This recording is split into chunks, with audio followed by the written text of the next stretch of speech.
బోరబండ ప్రజలకు కొండంత ధైర్యం ఇవ్వడానికి, కొండంత నమ్మకం కల్పించడానికి మన ప్రాంతానికి వచ్చినటువంటి మనందరి ప్రియతమ నాయకులు మన ముఖ్యమంత్రి రేవంత్ అన్న గారికి మా బోరబండ ప్రాంత ప్రజల తరఫున స్వాగతం పలుకుతూ, ఇక్కడ ఉన్నటువంటి మహేష్ అన్న గారికి, అజరుద్దీన్ గారికి, మా అన్న అనిల్ యాదవ్ గారికి, ఎమ్మెల్యేలకు, చైర్మన్స్కి, ఈ ప్రాంతంలో పార్టీని బలపరచడానికి నిరంతరం కృషి చేస్తున్నటువంటి మంత్రులకు, ఇక్కడికి విచ్చేసినటువంటి నా యువ సోదరులకు, మహిళలకు, పెద్దలకు, తాండా ప్రజలకు, మా సోదరుడు బాబా ఫసీద్దీన్ గారికి, శోభారాణి అక్కకి, వేదిక మీద ఉన్నటువంటి అందరు పెద్దలకు, అలానే తెలంగాణ ఉద్యమకారులు ఈరోజు కాంగ్రెస్ పార్టీకి మద్దతు పలకడానికి వచ్చినటువంటి వారికి అందరికీ కూడా నమస్కారాలు తెలియజేస్తూ, గతంలో ఈరోజు మీ ముందుండి మాట్లాడుతున్నానంటే, ఒక అభ్యర్థిగా మీ ముందుండి మాట్లాడుతున్నానంటే ఇదంతా కూడా పెద్దలు, కాంగ్రెస్ పార్టీ పెద్దలు, ఏఐసిసి పెద్దలైనటువంటి సోనియా మేడం గారు, రాహుల్ గాంధీ గారు, మల్లికార్జున్ ఖార్గే గారు, కేసీ వేణుగోపాల్ గారు, వారితో పాటు నా మీద ఈ ప్రజలకి అండగా ఉంటానని, వీరి సమస్యలు పరిష్కరిస్తానని ఎంతో నమ్మకంతో నాకు ఈ అవకాశం కల్పించినటువంటి పెద్దలు ముఖ్యమంత్రి రేవంత్ అన్న గారికి, పిసిసి అధ్యక్షులు మహేష్ అన్న గారికి, ఇన్ఛార్జ్ మేడం నటరాజన్ గారికి, విశ్వనాథం గారికి, ఎంటైర్ క్యాబినెట్ పెద్దలందరూ కూడా పాదాభి నమస్కారాలు తెలియజేస్తూ, మరి పెద్దలు నా మీద పెట్టుకున్నటువంటి నమ్మకాన్ని మీలో ఉంటూ కష్టపడి పనిచేస్తూ వాళ్ళ నమ్మకాన్ని, వాళ్ళ గౌరవాన్ని నిలబెడతానని చెప్పి సందర్భంగా తెలియజేస్తూ, గతంలో 3 సార్లు మీరు ఈ ప్రాంతం నుండి బీఆర్ఎస్ పార్టీకి అవకాశం కల్పించినారు. ఎందుకు? మన బోరబండలు ఉన్నటువంటి గల్లీలు, బస్తీలు బాగుపడతాయని. ఎక్కడ కూడా డెవలప్మెంట్ యాక్టివిటీ లేదు. అదేగాక ఈ స్థానికంగా ఉన్నటువంటి నాయకులని అనేక రకాలుగా ఇబ్బందులు పెట్టడం జరిగింది. మళ్ళోసారి మోసపోకండి.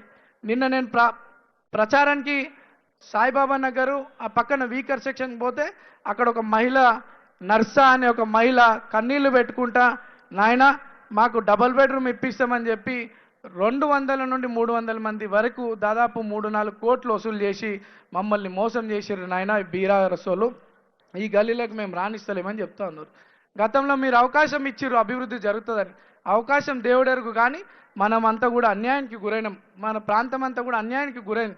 మీరు రోజు కష్టపడి కూడబెట్టుకున్నటువంటి డబ్బు, 15-20 సంవత్సరాలు కూడబెట్టుకున్నటువంటి డబ్బు మీకు డబుల్ బెడ్రూమ్ ఇప్పిస్తానని మోసం చేసినారు బీఆర్ఎస్ నాయకులంతా. అవునా? అవునా? మళ్ళా మోసపోకండి. ఈరోజు ఈ బోరబండ ప్రాంతాన్ని బంగారు బండగా మార్చాలంటే కేవలం ఒకే ఒక్క నాయకుడితో అది సాధ్యం. అది మన ముఖ్యమంత్రి గారితో సాధ్యమవుతుందని చెప్పి సందర్భంగా తెలియజేస్తూ, బోరబండ ప్రజలు, మీలో ఒకడినటువంటి నాకు, మీ కళ్ళ ముందు పెరిగినోన్ని, మీ బస్తీ వాసుని, 2 సార్లు మీ ముందు పోటీకి వచ్చిన, అవకాశాలు వచ్చినా రాకపోయినా మీకోసం నేను పబ్లిక్లోనే ఉన్నా. నాతో అయినంత సాయం చేసుకుంటూ తిరుగుతూ ఉన్నా. ఈరోజు పెద్దల ఆశీర్వాదంతో ఒక అవకాశం వచ్చింది. ఈ అవకాశం నా ఎలక్షన్ అనుకో, మీ తమ్ముడు ఎలక్షను, మీ అన్న ఎలక్షను, మీ కొడుకు ఎలక్షన్ అనుకోండి. ఎలక్షన్ అంటే మన అందరి జీవితంతో ముడిపడినటువంటి విషయం, మన ప్రాంత అభివృద్ధితో ముడిపడినటువంటి విషయం, మన పిల్లల భవిష్యత్తుతో ముడిపడినటువంటి విషయం. ఈరోజు గల్లీలలో తిరుగుతున్నారంట, 1000 ఇస్తాం, 2000 ఇస్తామని. మీ ఒక్కరోజు కష్టంతో సంపాదించుకునేది. మీరు మోసపోకండి. పిల్లల భవిష్యత్తుకు ఓటేయండి, అభివృద్ధికి ఓటేయండి. అభివృద్ధి జరగాలంటే ఈరోజు రేవంత్ అన్న ప్రజాపాలన పైన ఎంతో నమ్మకం కలుగుతూ ఉంది.